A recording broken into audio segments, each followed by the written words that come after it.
Anup Elvin অধিকারীর হাত আর পা বাঁধা ছিল অর্থ সংকটের শেকলে। বাবার হার্টে ব্লক ধরা পড়েছিল অর্ধযুগ আগে। রিং পরানো যায়নি, কিন্তু কেন?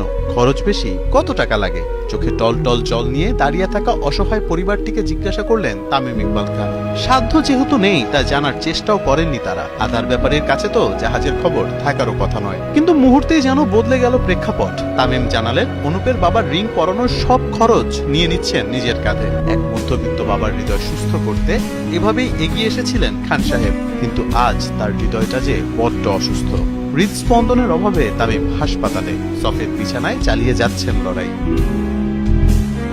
কেপিজি স্পেশালাইজড হাসপাতালের ঘড়ির কাঁটাটাও যে খানিকটা বন্ধ হতে চেয়েছিল। হয়তো বলছিল, সময় তুমি থেমে যাও, একটু থেমে যাও। তাদের চাওয়া যে বেশি কিছু নয়, শুধু সকালবেলার খবরে যেন ভেসে আসে তামিম সুস্থ আছেন, খানিক বাদেই ঘরে ফিরবেন। বিশ্রামের খানিকটা প্রহর গুণে তাকে দেখা যাবে মাঠের লড়াইয়েও। তামিম, ফিরতে আপনাকে হবেই, কারণ কোটি মানুষের প্রার্থনা এবং ভালোবাসাকে অগ্রাহ্য করা যায় না। ইতিহাস বলে কখনোই আপনি কাউকে নিরাশ করেননি, সাহায্যের হাত বাড়িয়ে দিয়েছেন। শারীরিক অসুস্থতা থেকে শুরু করে মানসিক অসুস্থতা কিংবা অসচ্ছল পরিবারের স্বাচ্ছলতা ফিরিয়ে আনতে যে তাদের ঢাল হয়ে দাঁড়িয়ে গেছেন আপনি। এগিয়ে এসেছেন নাম না জানা কত বাবা মা কিংবা কত ভাই বোনের সাহায্যে।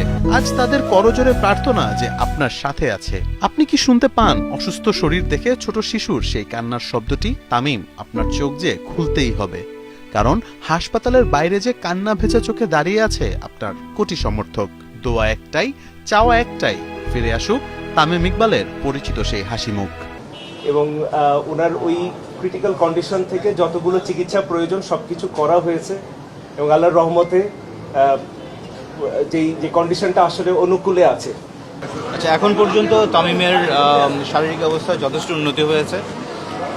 যদিও কর্তৃপক্ষ 24 ঘন্টা অবজারভেশনে রাখেন, সেটাই স্বাভাবিক নিয়ম, কিন্তু যে ভাইটাল সাইন্স অথবা অন্যান্য যে প্যারামিটারগুলি আছে সেগুলি যথেষ্ট উন্নতি লক্ষ্য করছি।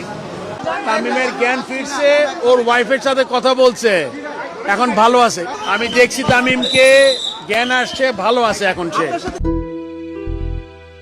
ডাক্তারের কথায় কোটি বাঙালির মনে প্রশান্তির হাওয়া। খান সাহেবের শারীরিক অবস্থা উন্নতির দিকে। চোখ খুলেছেন, কথা বলেছেন নিজের মা, স্ত্রী আয়শা আর ডাক্তারদের সাথে। মোহাম্মদ আদনান, ৭১।